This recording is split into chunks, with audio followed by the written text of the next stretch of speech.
Welcome to Bounce, playful, unfussy conversations with SoCal's arts and culture stars. I'm your host, Susan Petrella, a lifelong arts and culture patron / advocate, and the rockstar consultant who rockets your business to success. Each Wednesday, I'm hanging out with cool, clever, creative individuals. Today's guest is Lance Carlson, and not the Lance Carlson I also Googled, who's an architect out of Georgia. Happens all the time. Our Lance, out of Long Beach, describes himself as an abstract painter, and we'll learn why later in our interview. As I said, he's a native Californian by way of Long Beach, studied drawing and painting at CSU Long Beach, then joined the residential kind of commercial interior design world, and then after retirement made his way back to painting. So I guess let's start with why you chose drawing and painting, in college to pursue. And where did that come from? Well, everybody says this, but when I was a kid, I used to do, I used to draw, and just as kids do, but I really enjoyed it. And my grandfather, the story goes that he did some illustration, actually some animation for Disney back in the day. I think he worked on Snow White. That's the family story. I don't think he worked on it for very long, but anyway, he because of his influence, my mom was very open to the kids doing artwork and drawing and painting and that sort of thing. So that's kind of how I got started, and then I developed more into painting and drawing through high school, where I did pretty well in that, and got my confidence up to go into college then. Okay. Drawing and painting. But from there, did you finish your degree with drawing and painting and go into the art world from there, or you kind of made a segue? I made a major detour. I needed to drop out just for a semester. I was like right at the end of my college career, and the plan was to drop out for a semester to pay some bills, and of course that ended up being for 30 years. So I never went back. And during that time, I never even picked up a brush or a pencil or anything. I just was working until I retired. But tell us about that work that you did, because it very much seems to have been influenced somewhat by drawing and painting or whatever. Oh yeah, so, absolutely. I mean, it wasn't as if you went off and was an astronaut or whatever. Right, exactly. Although I did want to be a veterinarian at one point, but anyway. My trip from when I left college and then tried to pay bills was I worked a bunch of different weird jobs. I was a cartographer for a while. I worked at a pet store. I was a dishwasher, so I did all these little jobs, hoping to make enough money where I could go back to school. But I ended up going back to Orange Coast College, where I got a certificate in interior design, because I wanted to do something in the creative world, and that to me seemed like the most logical way to make some money as I was in my 30s, and do something that was kind of creative and go from there. And so what did you do in that arena, in the interior design arena? Yeah, basically I did a lot of design work, of course, a lot of paperwork, a lot of drafting, but then I also was able to design big projects. And I ended up kind of considering all of this design work as like a big art project. Each project was its own specialized design project, because I got to a point where I could design it from the beginning, do all the drawings, select all the art, select all the fabrics and paint and all that stuff, and then install it. So to me, it felt like just a giant installation. So you were working with some kind of home builders, correct? Yeah, they were mostly remodelers, but they were corporate remodelers where they would take apartment communities and rework the apartment buildings, as well as the leasing centers and the clubhouses and all that. So also model homes. I used to do model homes as well. Same kind of thing. But this was like starting from scratch. Where you work on the initial design and all the way through. So kind of like a little bit of that kind of whole staging kind of phenomenon that's going on now, like stage your home or whatever, so you could sell or whatever. So you were kind of staging these spaces. Yeah, absolutely. Because here's an inside secret for the interior for the model home design world. Don't buy anything from when they sell all the stuff from the model homes, like couches and beds and stuff. Don't buy those. Accessories are fine, but all the other stuff is basically staging, so it's not really meant to be used. Oh, it's not it's not quite the quality that you would want. No. Okay, very interesting Yeah. or whatever. And so then, 30 years later, you just decided on a career change or decided to retire? And I decided I was done. I was at a point where I could actually retire, and so why not? You So, pay the bills enough? yeah, and I, to be quite honest, I just got tired of doing the interior design work. If you do the same thing for 30 years, you need a change of some sort. And Did for it me- change during that time, what you were doing? Not really, but I just got bored with it and wanted something different. And I was at the age where no one was going to hire me because of my age, unless I wanted to keep going in interior design, which I didn't want to do. So I just decided it was time to go. So it was time to go, and Yep. so did you sit around for a while and then decide to take up your abstract painting? No, I've actually, a few years before, I was kind of planning like, well, what am I going to do? If I'm going to retire and get away from this, what are you going to do to fill your time? So I thought, well, I used to love painting and drawing and doing all of that. I figured, why not look at that again? To fill your time as an old man, painting. I figured that'd be a pretty good way to spend your retirement years. So I looked at videos online and got some learning, kind of get me up to speed on how to proceed. And when I retired, I just went for it. Did you start at home? Because now you have a studio in Long Beach. Yeah. You have a studio space. Yeah, I did start at home. I was in my second bedroom. Okay. It was very small, so I couldn't do anything very big. As I wanted to do, I kind of wanted to go larger than about 30 inches and up. And in a 10 by 10 room, it's a little difficult to get much bigger than about 18 inches. That worked well as I was doing that whole kind of relearning what I was doing before. But it got to a point where I really needed to get into a bigger space. So I ended up looking for probably 2 years before I found a studio space in Long Beach. So tell us about the abstract paintings. So what do they consist of? What are they about? What's the process? Sure. I don't have a lot of thought when I start. I just have a blank piece of canvas stretched on a board, and I just start making marks, and I put leftover paint on it and just move it around. And to me, that's when I start. It's like the experimental part of it. I don't really have a plan or an idea, but I'm just playing with the materials and seeing what can happen. And things I discover while I'm in that process oftentimes show up later on after all these other layers are on. I'll pick those things that I've done starting in play, basically, and incorporate those into the final layer. So there's no do they have, so they're somewhat collages though. Yeah, I mean, I do. Kind of what they, because from the ones I've seen I think they have some photography in them.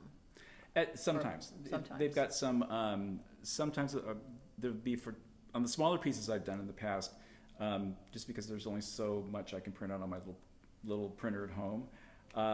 There's some collage involved in that, or just book pages I've ripped out and glue in, and then just incorporate those into the layers just to kind of build up texture and shapes. So there's not, it sounds like there's not like maybe like a notebook or whatever that you're writing down ideas or something like that. You really just you've got this empty piece, this Yep. blank piece, and it kind of goes from there. Yeah, I'm not really a sketchbook guy, Okay. unfortunately, and Maybe you left that behind when you left the I interior think design. I did. I need to. Yeah. I think I need to. There's times when I think I really need to get back into working with a sketchbook, and maybe I will at some point. But right now, I just enjoy just kind of whatever mood I'm in at the moment, whatever materials I have that I can grab, just kind of going for it. What about titles? So how do those come Titles. about? Titles are a one nightmare. artist, I really love her. Oh God, Deborah. It's like blue tape Yeah. She like tapes all around the painting or whatever, and with ideas or whatever, Yeah. and then from there she kind of figures out just what she wants the title to be. So how does that come about for you? I know some artists who actually start with a title in mind, and I'm lost with that. I can't do that. I have a hard enough time just making a title when it's done. A lot of times something will come, like a visual thing will come to me as I'm doing it. And then other times it's weeks afterwards before it bubbles up in the back of my mind what I should call it. I'm kind of hesitant to get too specific with titles because as an abstract painting, to me, the person who's looking at it is really the last part of the process. It's their response to it. It's what they see in it. And I kind of don't want to tell them with a title what they should be seeing. So I try to be kind of abstract with the title, if that makes sense. Other times, I can be more specific, but the majority of the time, if it's not obvious, a thing that's obvious in there, I just try to be as abstract with the title as possible. So it might be like a word or two words that really don't mean anything. Okay. But just as something as a jumping off point. I've got to give it a title, so here it is. Yeah, well, no, I've done that. Where I would call it like, I haven't actually done this particular title, but I could call something like "Purple on the Couch," whatever. But that may not be what I even see in there. But sometimes it's a jumping off point for the person who's looking at it to kind of, what was he thinking when he was doing this? And I don't see that. I see this. So that's kind of what I'm thinking. So the abstract paintings, are they coming from emotions or, past life experiences or or present life experiences? Yeah. Kind of A and C. You just there are colors you like? Yeah, it's kind of all over the map. It's kind of, the colors I have available that I've already mixed up that maybe I want to reuse. Sometimes it's my mood. I listen to a lot of jazz music, bebop in particular, so sometimes it's related to that. Okay. Yeah, and so it just depends. I could be doing one thing on one day in a certain way, and then I come back the next day or day after, and I'm like not quite feeling how I was before, and I could completely paint over it. So it just depends on kind of what's happening in my head at the moment. So do you paint every day? I try to. Okay. I try to get there. Since I worked so long as a designer, for me it's important, and just my personality, it's important for me to set a time frame to start and finish, because otherwise, I know myself, it would never happen. So, and I'm best in the morning, so I'm there usually pretty early in the morning, and I'm out of there by noon. So 4 hours maybe. So what's happening now? What are you working on now? Because we were talking about, there's some new paintings and a certain palette that you're using. Yeah, I pre-mix paint. I know a lot of artists don't do that, and they frown on that. But why do they frown on that? Because I think some artists feel that it kind of it kind of restricts what they can do. Yeah. But for me, it's convenient because then I can move really quick, and because I've got the paints already mixed up, it doesn't mean I can't deviate from that. I can mix them together. I can add more stuff to it. But I like pots of paint to start with at least, and then build on that. But all that being said, right now my kind of palette that I kind of found and liked is kind of a phthalo blue, and then that phthalo blue with all the kind of colors mixed into it to make a kind of a bluish gray, which I love, and a pink with phthalo blue in it. So the colors all work together, but that's kind of the basic color I go with right now, and a white. And white. Yeah. Okay. What kind of paint do you use? I use Nova Paint. It's local. It's in LA. They're cheap, but they're really good paints. Okay. I also I've started to use a little bit of house paint because I've picked up some samples and stuff.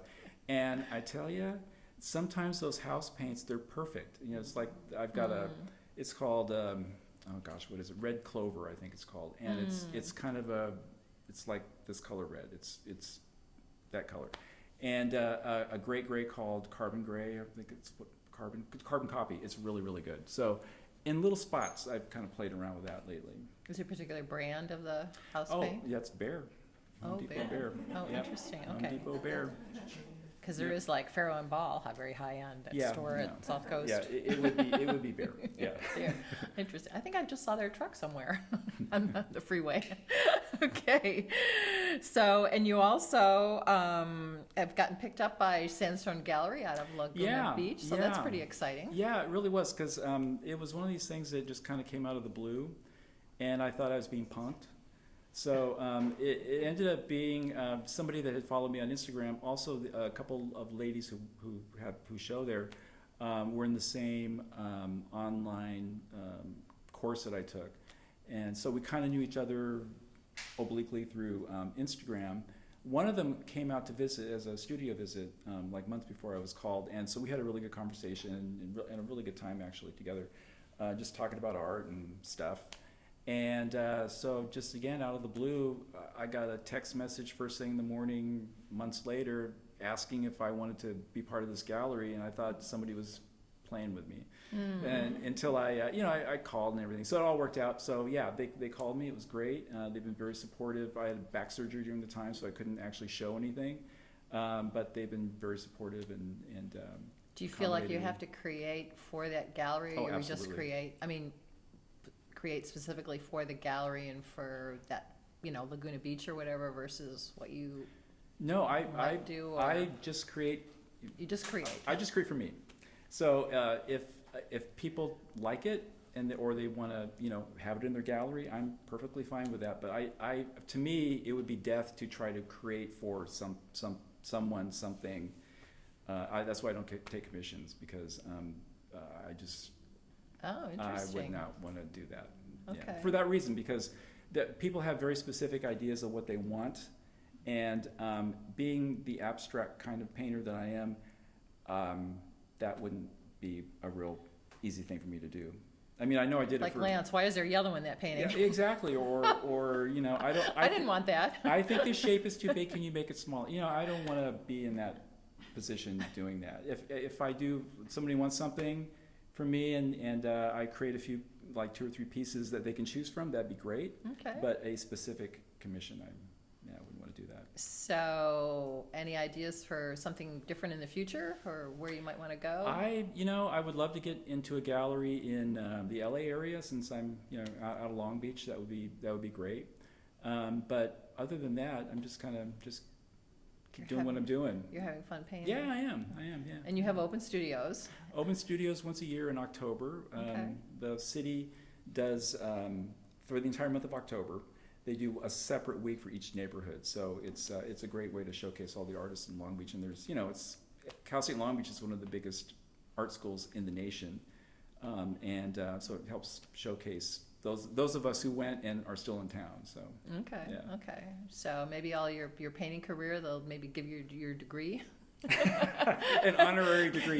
Yeah, Can you, that would can be you great. put all your professional work towards that last semester and get that degree? Yeah, exactly.